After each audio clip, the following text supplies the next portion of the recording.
اگر آپ کے پاس کلام مقدس ہے تو آئیے میرے ساتھ دیکھیں خداوند کے زندہ کلام میں سے یسایہ نبی کا صحیفہ اس کا 54واں باب اور اس کی پہلی 8 آیات۔ اے بانجھ تو جو بے اولاد تھی ناغمہ سرائی کر، تو جس نے ولادت کا درد برداشت نہیں کیا، خوشی سے گا اور زور سے چلا، کیونکہ خداوند فرماتا ہے کہ بے کس چھوڑی ہوئی کی اولاد شوہر والی کی اولاد سے زیادہ ہے۔ اپنی خیمہ گاہ کو وسیع کر دے، ہاں اپنے مسکنوں کے پردے پھیلا، دریغ نہ کر، اپنی ڈوریاں لمبی اور اپنی میخیں مضبوط کر، اس لیے کہ تو دہنی اور بائیں طرف بڑھے گی اور تیری نسل قوموں کی وارث ہوگی اور وہ ویران شہروں کو بسائے گی۔ خوف نہ کر کیونکہ تو پھر پشیمان نہ ہوگی، تو نہ گھبرا کیونکہ تو پھر رسوا نہ ہوگی، اور اپنی جوانی کا ننگ بھول جائے گی اور اپنی بیوگی کی آر کو پھر یاد نہ کرے گی، کیونکہ تیرا خالق تیرا شوہر ہے اور اس کا نام رب الفاج ہے، اور تیرا فدیہ دینے والا اسرائیل کا قدوس ہے۔ وہ تمام روئے زمین کا خدا کہلائے گا، کیونکہ تیرا خدا فرماتا ہے کہ خداوند نے تجھ کو متروکہ اور دل آزردہ بیوی کی طرح، ہاں جوانی کی متروکہ بیوی کی مانند پھر بلایا ہے۔ میں نے ایک دم کے لیے تجھے چھوڑ دیا، لیکن رحمت کی فروانی سے تجھے لے لوں گا۔ خداوند تیرا نجات دینے والا فرماتا ہے کہ قہر کی شدت میں نے ایک دم کے لیے تجھ سے منہ چھپایا، یا پر اب میں ابدی شفقت سے تجھ پر رحم کروں گا۔ خداوند کے کلام پڑھے جانے اور سنے جانے پر اس کی برکت ہو، آمین۔ آمین۔ خداوند کا شکر ہو۔ آج تھوڑی دیر کے لیے کلام مقدس میں سے جو بات میں آپ سب کے ساتھ بانٹنا چاہتا ہوں اس کا عنوان ہے اسرائیل کا خالق اس کا شوہر ہے۔ The maker of Israel is her husband. Okay, اس سے پہلے کہ میں اس چیز کے بارے میں کلام مقدس میں سے آپ کے ساتھ شیئر کروں، میں آپ سے ایک سوال پوچھنا چاہتا ہوں۔ کیا اسرائیل اور کلیسیا ایک ہی چیز کے دو نام ہیں یا یہ دو الگ الگ ہیں؟ کیا ہم نیا اسرائیل ہیں یا روحانی اسرائیل ہیں یا نہیں؟ جی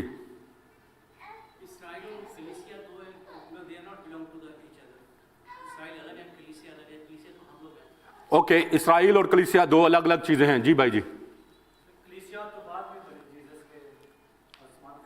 کلیسیا بعد میں بنی، پہلے اسرائیل تھا۔ اور سب متفق ہے بھائی وجے کے ساتھ؟ ہاں جی، کتنے لوگ متفق ہیں؟ صرف 1 2 3 4 اور باقی؟ لیکن کلام میں یہ بھی لکھا ہے تمہاری پیوند کاری کی گئی ہے، تو وہ اسرائیل کو کہا گیا ہے، تو وہ جو پھر کلیسیا ہوئی وہ اسرائیل کا حصہ ہوئی۔ اوکے، یہ بھی ٹھیک ہے۔ اور کوئی thought? Okay, good, well done, thank you very much, اور تھینک یو بھائی وجے۔ یاد رکھیں اسرائیل اور کلیسیا جو ہیں یہ ایک ہی چیز کے دو نام نہیں ہیں، یہ دو الگ الگ ہیں، اور ان دونوں کو الگ الگ رکھنا بہت ضروری ہے، کیونکہ بہت سارے مسیحی جو ہیں وہ ریپلیسمنٹ تھیولوجی پر ایمان رکھتے ہیں اور وہ کہتے ہیں کہ ہم نیا اسرائیل ہیں، ہم روحانی اسرائیل ہیں، اور ہم وی آر سپیریئر دین دی جوز، دین دی اسرائیلائٹس۔ تو یاد رکھیں ہم ان سے سپیریئر نہیں ہیں، اور یا وہ ہم سے لیسر نہیں ہے، چھوٹے نہیں ہیں، یا وہ ہم سے زیادہ سپیریئر اور ہم لیسر نہیں ہیں۔ ٹھیک ہے، یاد رکھیں ان دونوں کی الگ الگ حیثیت ہے، دونوں کا الگ الگ مقام ہے، اور آج ہم اسی کے بارے میں دیکھیں گے۔ کلام مقدس میں لکھا ہے اور ابھی ہم نے پڑھا ہے کہ the maker of Israel is her husband. یاد رکھیں اسرائیل قوم جو ہے اس کو بارہا پرانے عہد نامہ میں خدا نے اپنی منکوہہ بیوی اور متروکہ بیوی، آج ہم نے پڑھا ہے، اور نامزد بیوی کے طور پر بھی کلام مقدس میں بارہا خدا نے اس کو مخاطب کیا ہے۔ یاد رکھیں اسرائیل جو ہے وہ کلیسیا کی ماں ہے، کلیسیا جو ہے وہ اسرائیل میں سے نکلی ہے، اور یہوہ خدا جو ہے وہ یسوع مسیح کا باپ ہے۔ ہیلو، آر یو ایگری اور ناٹ؟